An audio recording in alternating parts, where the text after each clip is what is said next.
Sveiki, sakiau, trumpai pasidalinsiu, kokie buvo įdomus šitie metai. Metai iš tikrųjų praėję buvo gausus įvairių įvykių, malonumų, eksperimentų, išsekimų, visko ten buvo juose. Bet kas man labiausiai patiko ir įstrigo į atmintį, tai kad sugebėjau susitvarkyti klausą, ją atstatyti vien tik meditacijų pagalba. Ir daugiau dalykų nutiko būtent taikant Algirdo Svaravičiaus aprašomas jo straipsniuose technikas, metodikas. Labai daug dalykų iš tikrųjų, jie genialūs, bet paprasti. Ir kartais tas paprastumas žmonės, taip sakant, galbūt jie nepasitikė tuo, kad galima taip paprastai. Galima padaryti kažkokį tai wow efektą arba gauti kažkokį super duper rezultatą tokiais paprastais dalykais. Kartais tiesiog nesitikė. Bet čia jūsų pati pagrindinė problema, kad jūs net nepabandot tą daryti nuosekliai, tam tikrą laiko tarpą, kaip minimum tai reikalinga 21 diena, o galbūt mėnuo. Kai kuriems dalykams galbūt jums prireiks nebūtinai mėnesio, galbūt jums prireiks 2, o gal ir 4 mėnesių, priklauso nuo to, kokį norą sugalvojat, jo maštabai, jo apimtis. Tai prisipažinsiu, aš iš tikrųjų vasarą, kai atėjau į tą eksperimentą, kur meditacijų pagalba materializuotume norą, neslėpsiu, tai buvo materialus dalykas, aš norėjau tam tikros piniginės, tarkim, išraiškos, skaičiaus, materializuoti nepavyko ir aš žinau kodėl. Tai nebuvo vidinio pasiruošimo tai gaustai, tam gavimui, tiksliau tų pinigų, tos sumos priėmimui. Gerai skamba, ar ne? Bet iš tikrųjų taip yra. Bet medituojant iš tikrųjų pavyko padaryti kai kuriuos kitus dalykus. Taip, straipsnių labai daug skaičiau, metodikos man ten irgi patiko, tos aš myliu save, kaip ir sakiau, tai yra turbūt pačią didžiausią vertę, patį didžiausią galią turinti frazė. Ir taip, kaip buvo rašoma, kad naudokite sistemingai, kartokit kasdien, tada, kada atsimenat. Aš taip ir dariau, aš nesigilinau, kaip jinai veikia, kas ten bus, jeigu taip, o gal šiaip, o gal dar kažkaip. Tiesiog ėmiau ir dariau. Kartojau. Kada tik prisimenu.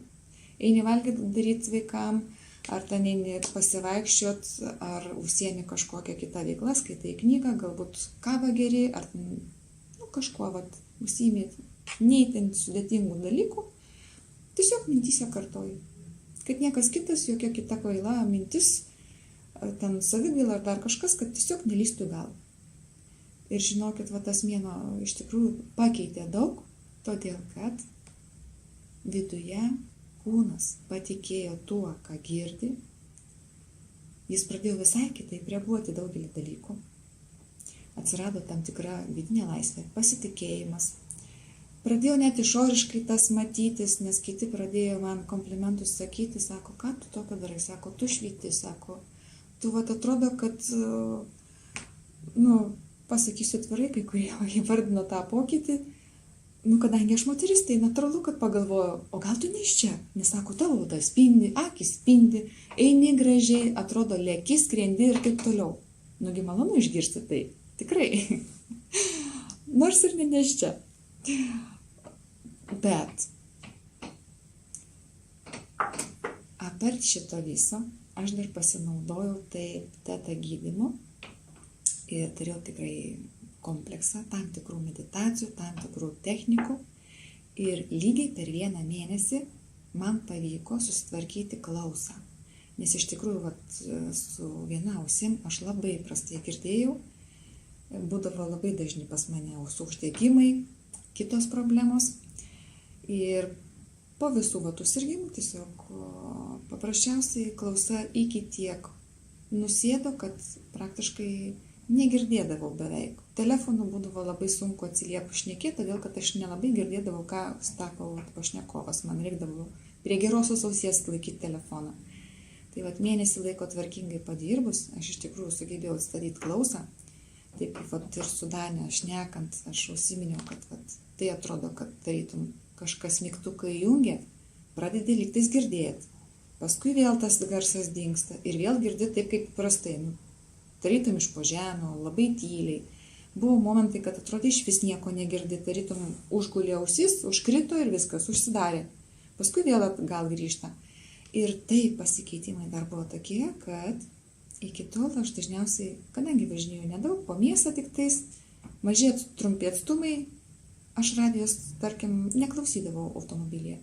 Bet per tą mėnesį kažkas pasikeitė ir aš pradėjau automobilyje tiesiog pakankamai garsiai radijos klausyti, dainų man patinkančių. Va čia ir buvo jau turbūt patys pirmieji ženklai, kad aš jau pasiruošus girdėti tuos garsus. Ten buvo ir daugiau tokių reikalų. Ir šiaip, be visų šitų pasikeitimų, iš tikrųjų, aš supratau dar vieną dalyką. Kai jūs užsiimat saviugdą, būtent meditacijom, apmąstymais, kaip praėjo jūsų diena, kaip praėjo jūsų reikalai, ką tokio nuveikėt, už ką padėkojot, ką prisiminėt, ką gero nuveikėt. Žinokit, atsidaro dar vienas toksai fainas, labai smagus kanalas. Tylos. Ta prasme, kad jeigu pas jūs įprastai, kaip žmogus gyvena, pas jį vyksta pirmiausiai mintis, po to veiksmas. Kūnas pakartoja. Galva sugalvojo, protas, tada kūnas pakartoja. Nesvarbu, ten sugalvojo paimti puodelį, ranka po to paima puodelį. Ir dažniausiai tas visas veiksmas vyksta kiaurą dieną ištisai. Zuja, ten tūkstančiai minčių. Žinokit, iš tikrųjų atsirado galvoje tyla. Palaiminga tyla. Nebeliko tų minčių šaršalo, to avilio, dūzgiančio ištisai. Ir tai nesudėtinga pasiekti iš tikrųjų. Ir dar keli dalykai nutiko. Bet apie tai galbūt kitą kartą. Tiesiog dabar nesiplėsiu, aš norėjau pasakyti, kad aš be galo dėkinga už aprašomas technikas, už tuos visus įdomius straipsnius, nes jie iš tikrųjų keičia gyvenimus. Keičia. Nes tu keitiesi pats iš vidaus. Atitinkamai ir aplinka pradeda keistis. Pradedi sutikti tuos žmonės, kurie tau reikalingi. Pradeda vykti tam tikros situacijos, tam tikri įvykiai, kurie padeda artėti prie tikslo arba prie tavo tos įsivaizduojamos svajonės įgyvendinimo. Tai iš tikrųjų nuostabu. Tiesiog reikia imti ir daryti. Ir neįsileiskite jokios abejonės į vidų. Tai pagrindinis stabdys. Iki.